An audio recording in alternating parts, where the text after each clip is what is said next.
دائما هذا فايدة وبالرباعية خاي خسارة ما جالك جارا بانكريا هم آشتی دخوازن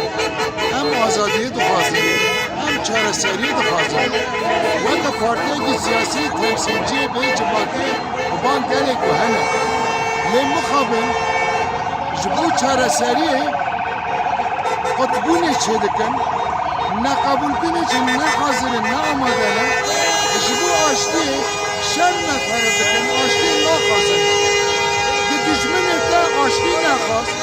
dijminê te çareserî nexwast û bi şêwazekî dijmandî êrîşa me kir û qirkirina me kire esas em ê çi bikin vê derê ev Daişin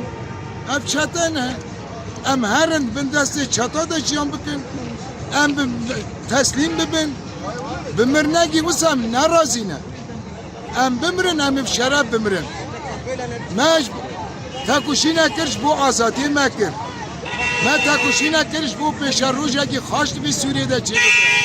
bibe rojava azad bibe bidî xelkî re ev xelk hemû azad bibe lê van kî înkar dikin hemû itîfaqa bin pê dikin exlaqên mirovatî bin pê dikin li hember me gepê mezin dixwin qirkirina me dixwazin kuştina me dixwazin li hember vê ez ê berxwe bidim li ser xetê şehîdê xwe li xetê nirxê xwe bi vê rihê azad bi vê tekuşînê